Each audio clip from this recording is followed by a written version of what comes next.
Afin de comprendre quelques propriétés de la molécule d'ADN, voici l'expérience de la souris verte fabriquée dans un laboratoire.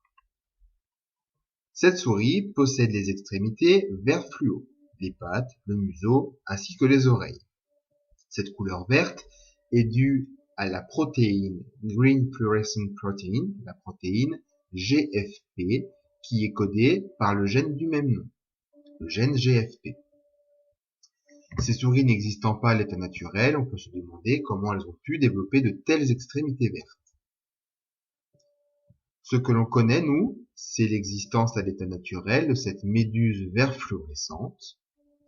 De plus, on sait que les cellules animales ont tout un noyau, un cytoplasme et une membrane, et que l'information génétique est contenue dans les chromosomes, c'est-à-dire l'ADN du noyau.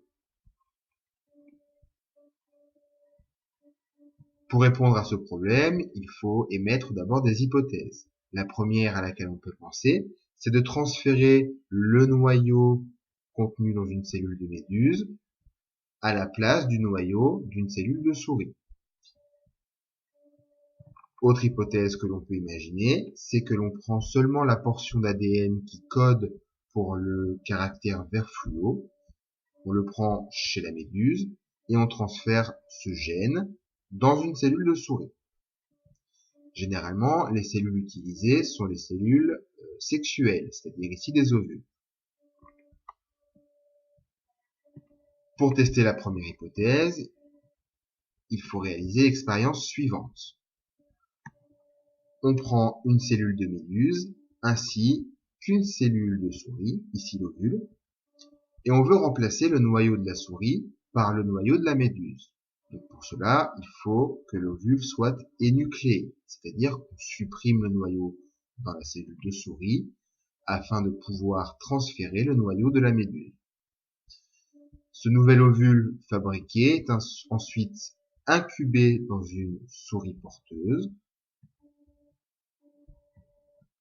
Puis après gestation de cette souris porteuse, nous obtenons théoriquement des méduses vert fluo. Mais ceci est impossible à l'état naturel puisque la méduse et la souris sont deux espèces différentes. C'est-à-dire que tous les caractères de la méduse ne peuvent pas s'exprimer à la place des caractères de la souris. L'hypothèse ici est donc rejetée. Du coup, deuxième hypothèse. Ici, on peut penser que le transfert du gène qui code pour la couleur vert fluo et que l'on prend chez la méduse pourrait s'exprimer si on l'insère dans le noyau de l'ovule d'une souris. Pour cela, même principe, il faut prendre une cellule de méduse et un ovule de souris, mais cette fois-ci, on garde l'ovule complet, dans lequel on va intégrer le gène qui code pour la couleur vert fluo, et ce gène, on le prélève dans le noyau de la cellule de méduse. Le nouvel ovule fabriqué est aussi mis à incuber dans une souris porteuse afin de voir la descendance issue de la portée.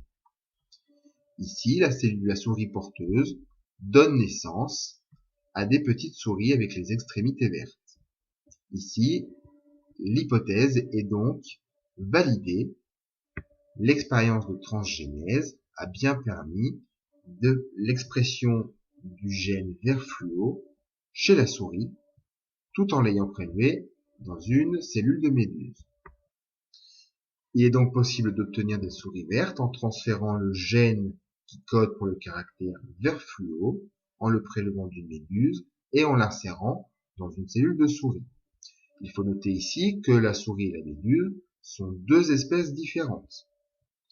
Le gène que l'on transfère, ici par exemple le gène vert fluo, est appelé gène d'intérêt, puisqu'il apporte le caractère qui nous intéresse.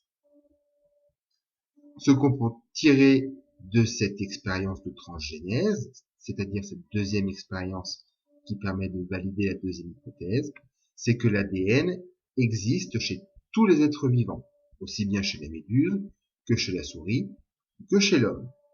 Le fait que l'ADN existe chez tous les êtres vivants, on dit qu'il est universel.